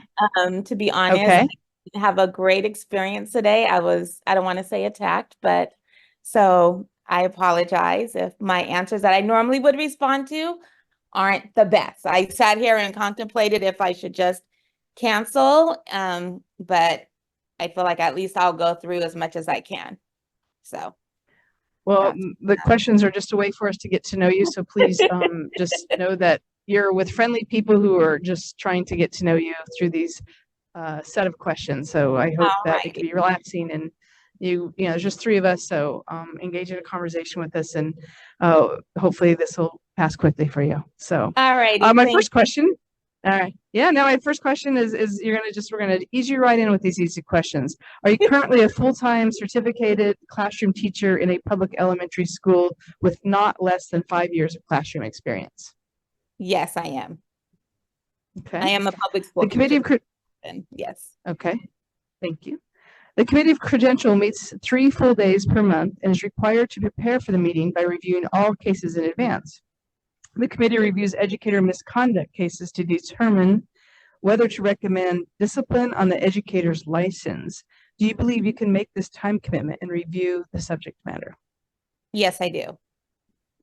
Okay, thank you.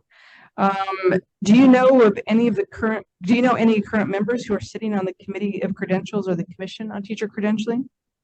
No, previous when I originally applied, Dr. Davis, I had noticed his name. As when I looked previous or just recently, I noticed he wasn't on, I'm assuming because he took a different position. So he was the only one. Oh, I think he's still on the Commission for Teacher Credentialing, okay. though. Okay. He's not on the Committee on Credentials. And then can you just tell us in what capacity you know Dr. Christopher Davis? Yes, through when I was applying to become nationally board certified teacher. So that was the only communication that we held. Great, thank you for that. And do you know any current commission staff? No, I do not. Okay. So this is we'll go away from the yes/no questions now and get a little bit deeper in our conversation. Just please tell us why you're interested in serving on the Committee of Credentials. For me, it's more of what we can do as a collective to make our profession stronger. I believe sometimes we all think we know how to handle situations, but if we're able to provide the moral support, as well as we have to sometimes have the hard truth conversations that this isn't necessarily for everybody, to protect the community of our students, of our families, as well as the community as a whole for everyone. Thank you so much for that. Sorry, I just lost my place. Oh, there we go. Please describe your knowledge of the Education Code, the California Code of Regulations, and case law as it relates to nexus to fitness to teach, adverse action against credentials, and the Committee of Credentials.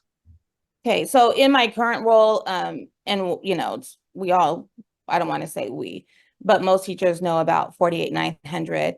And I use that a lot within the work that I do as I work with students with challenging behavior. So I have students that come to me from different schools to support them. And it's really hard when teachers are automatically wanting to either kick a child out or ask why children are not suspended or expelled, and having to have that conversation of, depending on the code, these are the reasons why, right? So for example, a lot of times if a student brings a knife to school, then I have to have the conversation, well, it's different between bringing a knife to school and brandishing a knife.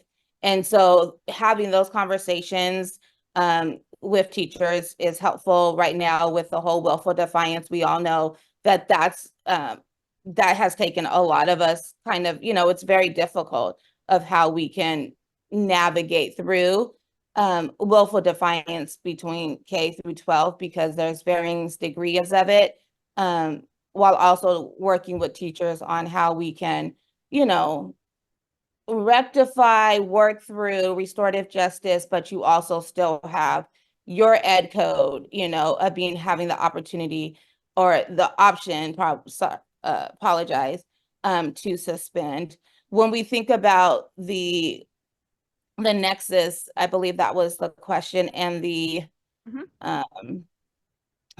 it's the nexus to fitness to teach. Yes, thank adverse you. action against credentials. Yes, and so when we think about that, it's those questions that are asked on your application. And I just can relate back to one where I was working with an administrator, and it's like, do you have a misdemeanor? Do you have a felony? And when they had told me that they had cashed some bad checks years ago, I was shocked, like, oh, you can still be like in the educational field, you can still be a teacher, you can still be an administrator. And she explained the process to me of how she had to go through the varying steps, which I appreciated. One, not just a teacher being honest, but to also, for me to look at it as we may make a mistake, right? Just like our students, and I kind of refer back to students as people in general, but given the opportunity to fix it. And I think that's what's important. And so when I think about the Nexus test, it's really looking at what opportunity or what things might have gotten in your way does not necessarily mean that you can't be a teacher. And so also thinking of the different steps that are taken. So probation, I'm kind of going into my medical thought process, not rehabilitation. See, I knew I shouldn't have done this because it's in my head and I know this. But, you know, like the probationary steps, you know, you're not going to automatically get dismissed, that you'll have a hearing, you can appeal it. You know, you'll have 1 year. So those are the things that for me, I feel are important.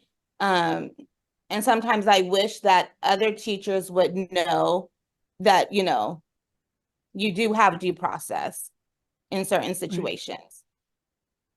Yeah, no, thank you so much for sharing that. I'm going to now turn it over to my colleague, Commissioner Jeanette Brown, who's going to ask you a few questions as well. Okay, good afternoon, Ms. Foster. Good afternoon. What strengths or qualities do you feel you possess that would be assets in serving on the Committee of Credentials? I think for me, one of my strengths is, although I am, you know, I am part of different committees, one thing that I pride myself in is paying attention to detail. I make sure also that I respond to people in an effective manner.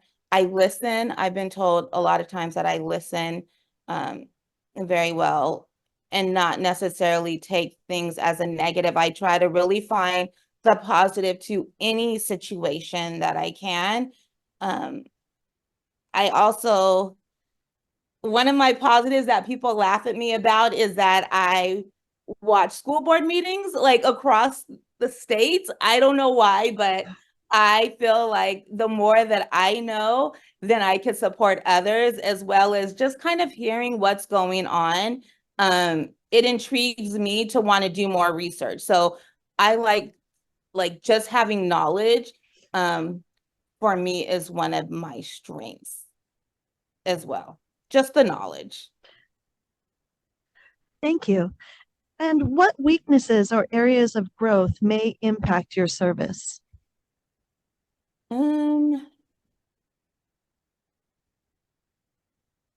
I think sometimes I get in my own way of, I don't want to say sometimes I overthink it, but my passion, as you could tell, like if I told you today, right? Like I'm very open in how I'm feeling, and some people sometimes take it as a negative, but I use it as I'm always wanting to be honest with the group of people that I'm with. And so for me, sometimes that's a challenge, is that I'm a little open, but my passion is very strong. And so I try to do probably more than, I don't want to say more than I should, but I don't even know how to respond to that. I know in my head what I'm trying to say. No, you're good. You're good. I'm sorry. I just You're feel like good. honestly, like holding back tears. Like I know what my passion is, and my passion is teachers, students, and community and the educational system. And so that is maybe a challenge because I just want to make it better. Sorry. Thank you so much. Okay, next question. Please listen to each of the following scenarios. For each one, please discuss whether you would close the matter or recommend discipline on the educator's credential. Please explain your decision-making process. And I'll read this scenario to you, and we're going to take them one at a time. There's 3 total. And then I'll repeat what I would like you to discuss. Okay? Okay. So scenario number 1. An educator has 3 felony drug convictions in 1997, 1998, and 1999. On each occasion, the educator used cocaine. Please discuss whether you would close the matter or recommend discipline on the educator's credential, and please explain your decision-making process.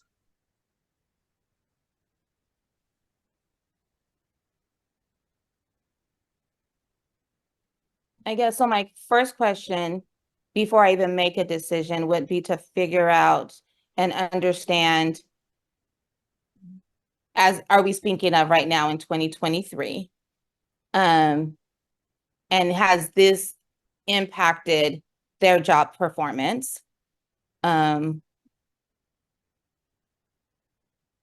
I would kind of also take it back to, are they in treatment? Are they in counseling? Are they continuing with that? So I feel like I don't know if it would be an immediate dismissal. Yeah,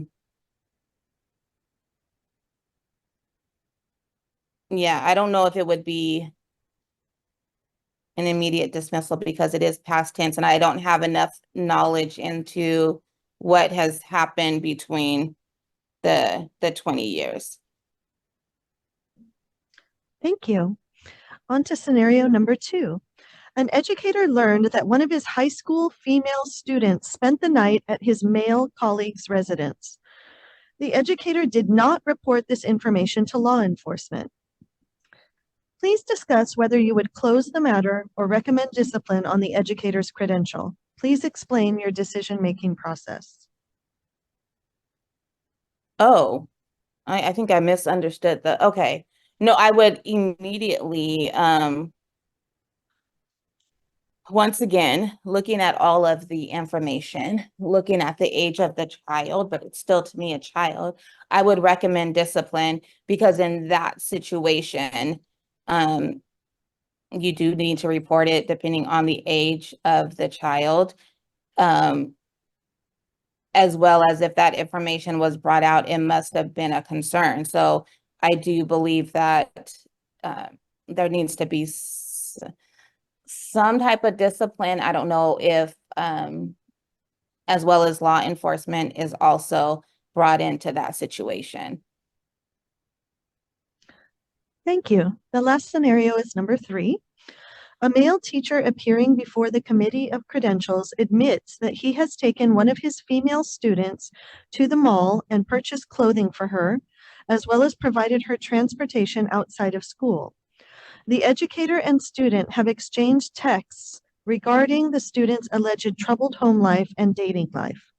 The student's parents have submitted an affidavit to the Committee of Credentials complaining of the teacher's behavior.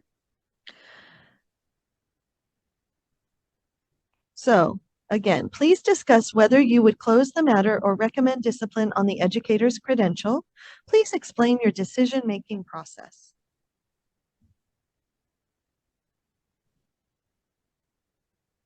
I don't believe that one is a closed.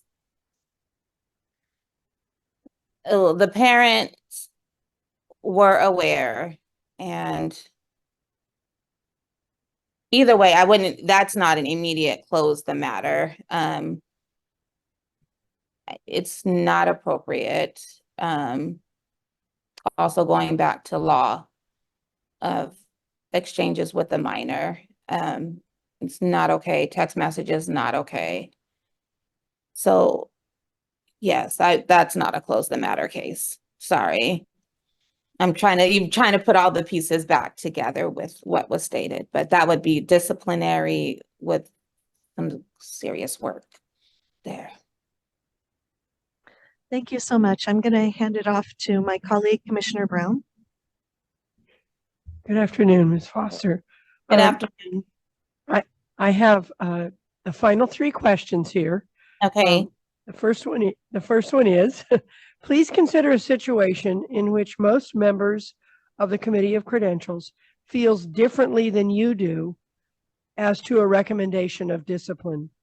The deliberations indicate that 5 members oppose your recommendation and only 1 member agrees with you. How would you handle this?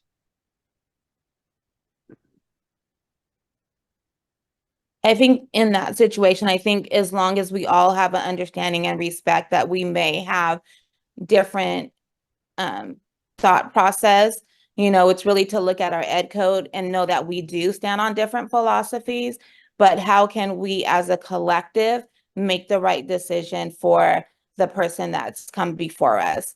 And so I always walk away with the thought process that we may not always agree, but if we know we're going to come to the right decision for the person, then I'm okay with that. I don't hold any judgment towards anybody, because if we all always agreed on the same thing, sometimes it makes me worry or wonder, like, are we all human or are we all clones, right? And so that's how I look at life.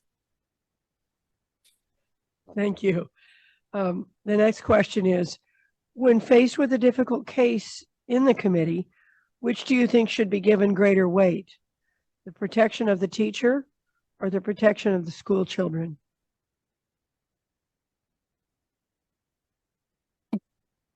It goes back to my passion. And that's a hard one because I look at the students first in anything, almost in everything I do, but I also come from the background of a traditional background that if a parent calls home, and tells me that my child has done something, or if a teacher called and said that my child did something, I believe the teacher. And so I don't feel like a child, I would hope, wouldn't do something that would jeopardize a teacher, but we know it happens. But at the end of the day,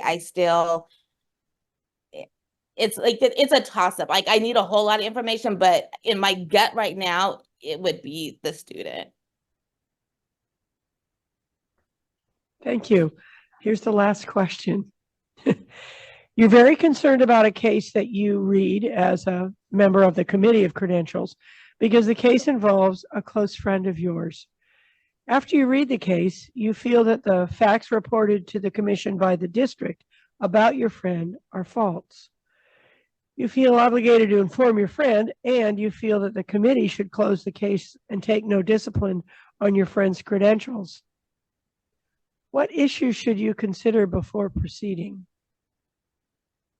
If given the option, I think I would recuse myself, automatically from that situation. But at the same time, too, I go back to the whole thought process of, if you're wrong, you're wrong. And so, but I wouldn't discuss, also, I think what you said is discussing that. There's confidentiality. And so for me, even just coming to this interview, I didn't speak to anybody about this process because I don't think that everybody needs to know this part of of a committee that I would serve, because I do believe it is a highly respected committee.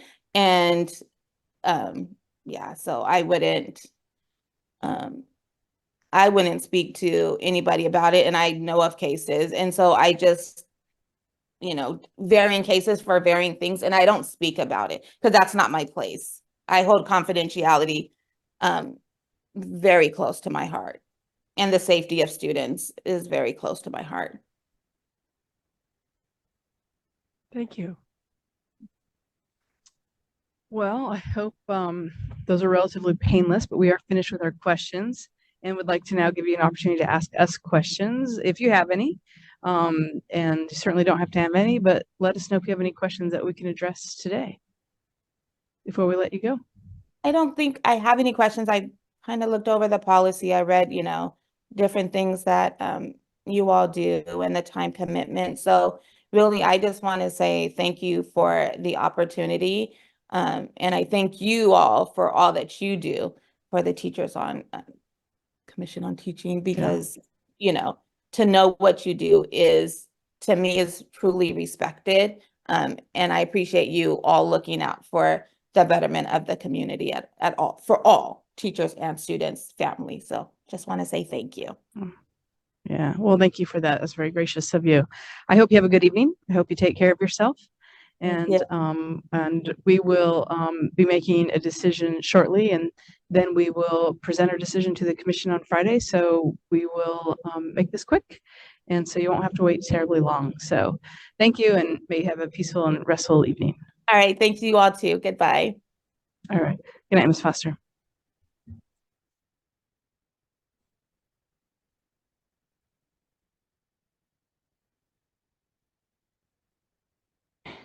I want to thank the alternate applicants for the elementary teacher position who interviewed today. We are grateful for your willingness to serve on the Committee of Credentials. We've heard from two applicants, Florence Flesh and Rachel Foster. We are here to recommend appointments of alternates for the elementary teacher position on the Committee of Credentials. Let's just do what we did last time and discuss their strengths and weaknesses. And also, I think last time I probably wasn't clear, and it was my first motion, but we can make one motion for two candidates at the same time if we want, or we can do individual motions for each candidate, whichever you guys choose.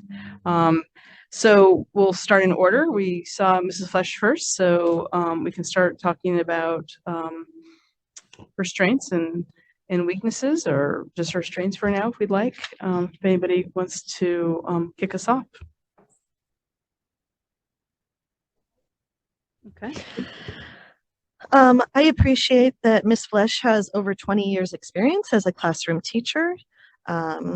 And I especially like that she enjoys reading so much that she's been reading policy already, and that she really enjoys that. I found her to understand the charge of the committee as it being critical to public trust in the profession and protecting students. And also I did appreciate her articulating that really it depends on what the law says or what the ed code says as being the foundation for making decisions. She mentioned the importance of discussion, working as a team, and also respectfully agreeing or disagreeing, and the ability to come to a consensus. So again, the importance of the work of the committee as a whole, not so much her individual beliefs. And those were the big points that I felt like were strengths for Ms. Flesh. Thank you. Commissioner Brown? I would agree with that. I think that it's a real asset that she has that kind of experience and experience in elementary school, including transitional kindergarten. Mm-hmm. I think that she has some clear ideas of what she thinks is correct, but she's also done her research. And I really heard her talk about the importance of the collective decision. So I think she would be that kind of a member on the committee. Yeah. I mean, I think I could say this about both candidates, is that they were both very passionate. And with Mrs. Flesh, you could really see her interest in learning about this. And again, for the field, I love that she found out about it through the PSD, that she's reading the e-newsletters, right? And probably my favorite statement was, you have to do the job. So her commitment showed up early already. And, you know, she knows she has a learning curve, and she, like you said, she likes to read, and she's already learning. But you can tell that she's a learner. That's who she is, and that's what she'll do. And no better way to learn than being an alternate as well. She'll have a good rampway for that. So should we go ahead and talk about Ms. Foster? Okay.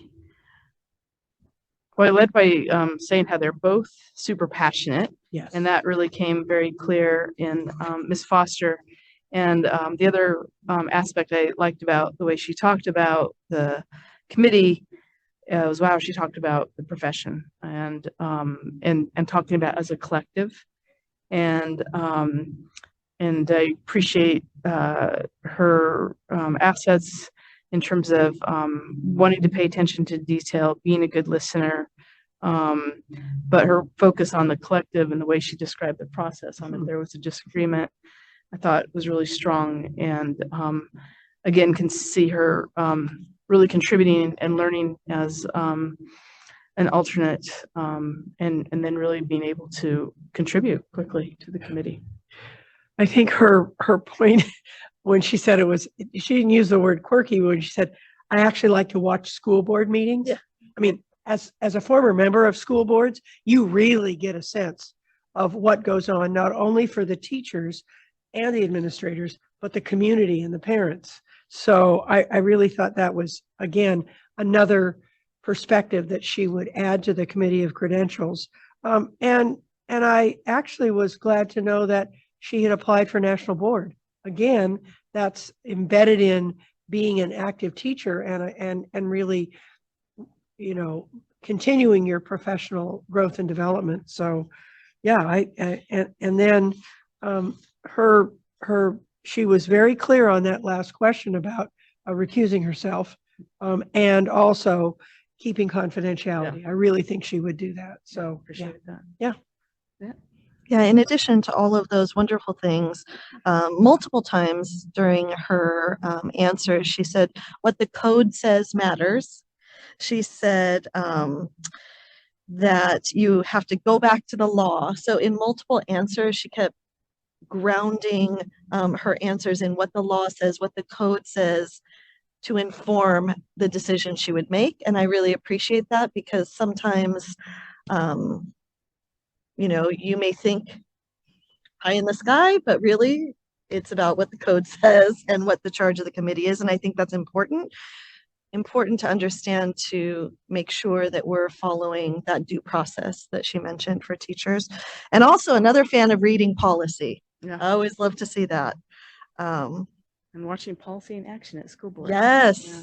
Yes. Right. Well, I feel like I don't have anything else to contribute based on what you guys said, because that was a lot.